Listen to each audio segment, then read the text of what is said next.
중요한 결정을 앞두고 우리는 본능적으로 신중해집니다. 더 많은 정보를 모으고 모든 선택지를 꼼꼼히 비교하고 완벽한 답을 찾으려 합니다. 그게 현명한 거라고 배웠으니까요. 취업, 이직, 투자, 결혼. 인생의 중요한 순간일수록 우리는 더 오래 고민합니다. 신중함이야말로 좋은 결정의 필수 조건이라고 믿으니까요. 하지만 뇌과학과 심리학 연구는 정반대의 사실을 말합니다. 신중함이 오히려 후회를 만든다고요. 더 많이 고민할수록, 더 많은 선택지를 비교할수록 당신은 더 불행해집니다. 컬럼비아 대학교 시나 아이엔가 교수의 유명한 잼 실험이 이를 증명합니다.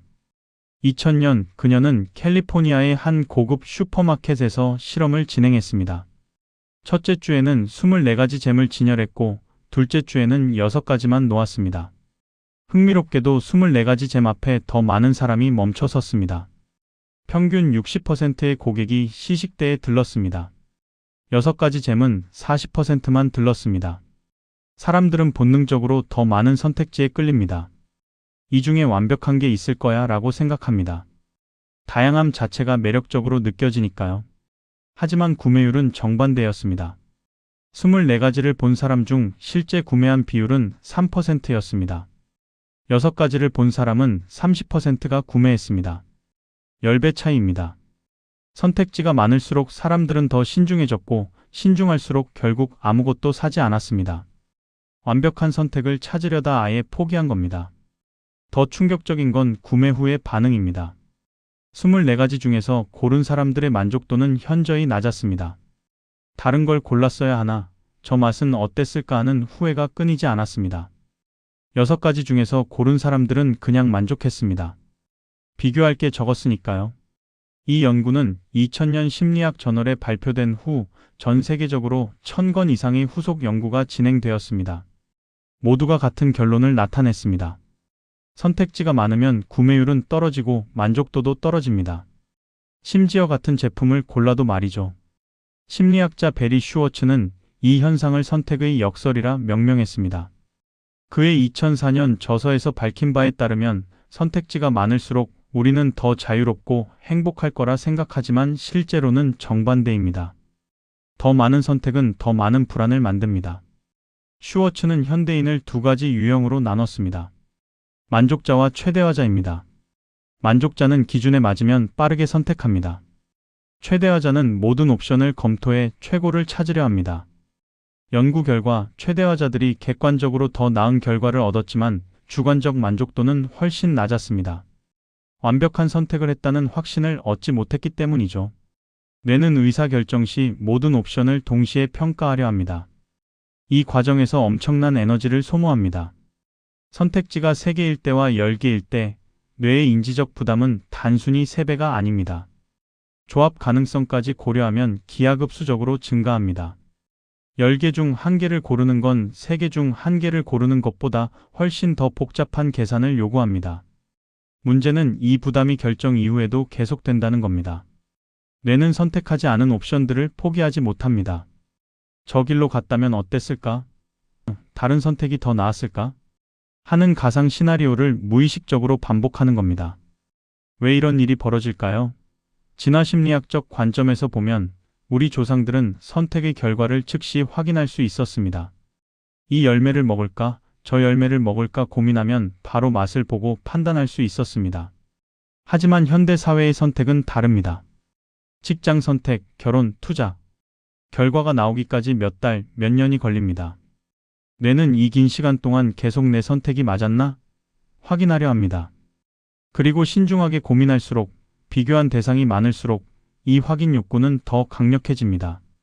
빠르게 결정한 사람의 뇌는 끝이라고 판단하지만 신중하게 결정한 사람의 뇌는 여전히 검증 중이라고 생각합니다. 행동경제학자 댄 에리얼리는 그의 저서 상식 밖의 경제학에서 이렇게 설명합니다. 우리는 결정을 내린 후에도 계속 그 결정을 평가합니다. 특히 많은 선택지를 신중하게 비교한 경우 뇌는 그 비교 과정을 완료된 과거가 아닌 진행 중인 현재로 취급합니다. 그는 수십 년간의 연구를 통해 인간의 비합리성을 밝혀왔습니다. 그중 가장 흥미로운 발견은 선택의 양과 만족도가 반비례한다는 점이었습니다. 우리는 많은 선택지를 원하지만 정작 많은 선택지를 마주하면 불행해집니다.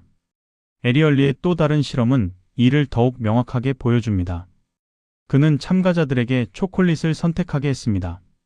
30가지 중에서 고른 그룹과 6가지 중에서 고른 그룹을 비교했죠. 결과는 놀라웠습니다. 30가지를 본 사람들은 선택 후 평균 12분 동안 자신의 선택을 의심했습니다. 6가지를 본 사람들은 2분도 안 돼 다른 일로 넘어갔습니다. 더 충격적인 건 맛 평가였습니다. 똑같은 초콜릿을 먹었는데도 30가지 중에서 고른 사람들은 평균 6점을 줬습니다. 6가지 중에서 고른 사람들은 8점을 줬습니다.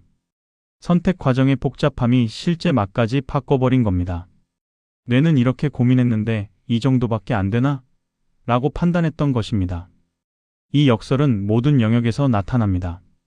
레스토랑 메뉴가 100개면 주문하기 어렵고 넷플릭스의 영화가 1000개면 고르기 힘들고 매칭 앱의 프로필이 수백 개면 만남으로 이어지지 않습니다. 선택지가 많으면 완벽한 선택에 대한 기대치만 높아지고 실제로는 아무것도 선택하지 못합니다. 실제로 심리학 연구들은 일관되게 보여줍니다. 빠른 결정을 내린 사람들이 결과에 관계없이 더 높은 만족도를 보입니다. 왜일까요? 그들은 결과가 나빠도 최선을 다했다, 빨리 배웠다고 생각합니다. 반면 신중하게 결정한 사람들은 성공해도 다른 선택이 더 나았을 수도, 더 고민할 걸 하며 후회합니다. 성공의 기쁨보다 놓친 가능성에 대한 아쉬움이 더 큰 것입니다. 뇌는 신중함을 미완의 비교로 기억하기 때문입니다.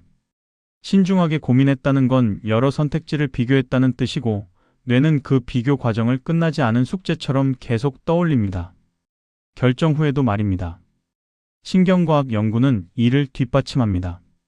fMRI 스캔 결과 신중한 결정을 내린 사람의 뇌는 결정 후에도 전전두엽 피질이 활성화된 상태를 유지했습니다. 마치 컴퓨터가 백그라운드에서 계속 프로그램을 돌리는 것처럼 뇌는 보이지 않는 곳에서 계속 비교 작업을 수행하고 있었던 겁니다. 당신이 후회하는 건 잘못된 결정이 아닙니다. 너무 신중했던 결정 과정입니다.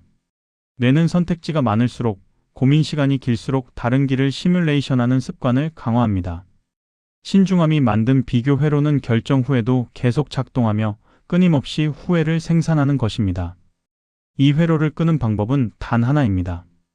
빠르게 결정하고 앞으로 나아가는 것입니다. 역설적이게도 빠른 결정이 더 나은 이유는 그게 최선이어서가 아닙니다. 뇌가 이미 끝난 일로 처리하기 때문입니다. 비교 회로가 작동할 틈을 주지 않는 것입니다. 스티브 잡스는 1997년 애플로 복귀했을 때 당시 350개 이상이었던 제품 라인을 단 10개로 줄였습니다. 임원회의에서 그는 거대한 화이트보드에 간단한 2x2 매트릭스를 그렸습니다. 가로축은 데스크탑 vs 노트북, 세로축은 일반 소비자 vs 전문가였습니다. 우리는 이 4개 영역에서 각각 최고의 제품만 만들 겁니다. 주변 사람들은 미쳤다고 했습니다. 더 많은 선택지를 제공해야 시장에서 살아남을 수 있다고 주장했습니다. 소비자에게 다양한 옵션을 주는 게 경쟁력이라고 믿었습니다. 당시 애플의 베테랑 엔지니어들은 강하게 반발했습니다. 더 많은 옵션을 연구해야 한다고, 신중하게 접근해야 한다고, 시장 조사를 더 해야 한다고 주장했습니다. 하지만 잡스는 회의 중간에 손을 들어 멈추게 하고 이렇게 말했습니다. 나는 우리가 하지 않기로 한 일이 한 일만큼 자랑스럽습니다. 혁신은 1000가지 일의 예라고 말하는 게 아닙니다. 가장 중요한 몇 가지 빼고 전부 아니오라고 말하는 겁니다. 결과는 어땠을까요? 딱 1년 만에 애플은 파산 직전에서 흑자로 전환했습니다. 1997년 10억 4천만 달러 손실에서 1998년 3억 900만 달러 흑자를 기록했습니다.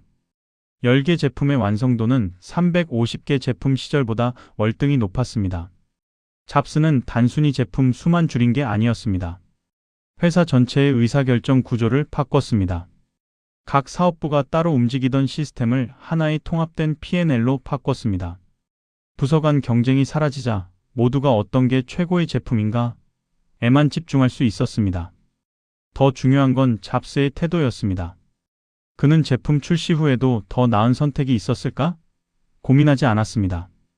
빠르게 결정하고 실행하고 피드백을 받아 개선했습니다. 후회할 시간에 다음 버전을 만들었습니다. 그의 철학은 명확했습니다. 완벽한 전략을 기다리지 말고 좋은 전략을 빠르게 실행하라. 잡스의 사례는 우리에게 중요한 통찰을 줍니다.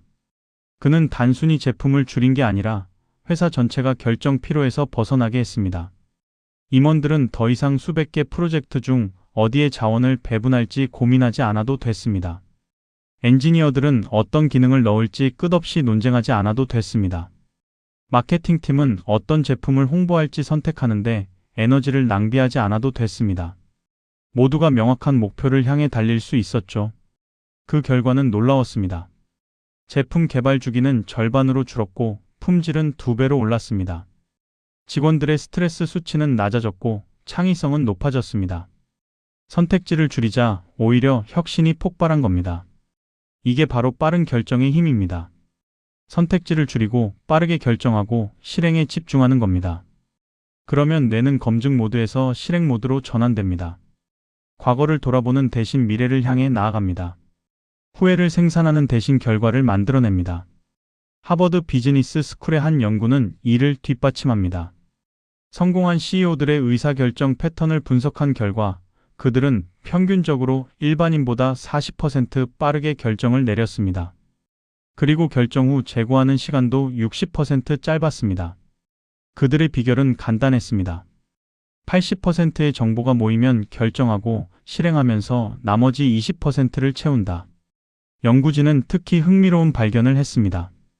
빠른 결정을 내린 CEO들은 실패했을 때조차 그들은 신중한 CEO들보다 더 빨리 회복했습니다. 왜일까요? 그들은 실패를 잘못된 선택이 아닌 빠른 학습으로 받아들였기 때문입니다. 반면 신중하게 결정한 CEO들은 실패 시 그때 더 고민했어야 했는데라며 자책하는 시간이 길었습니다. 세상에 완벽한 선택은 없습니다. 모든 선택은 트레이드 오프입니다.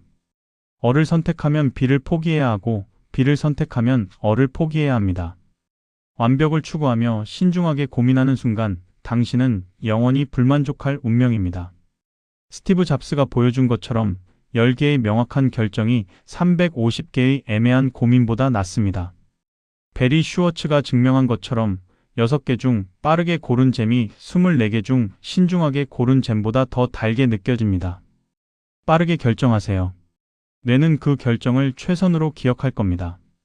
너무 오래 고민하면 뇌는 평생 다른 선택은 어땠을까? 물을 겁니다. 그 질문에는 답이 없습니다. 영원히 알 수 없는 질문으로 당신을 괴롭힐 뿐입니다. 이것이 선택의 역설입니다. 완벽한 선택은 존재하지 않습니다. 존재하는 건 빠른 결정과 그것을 최선으로 만들어가는 실행뿐입니다.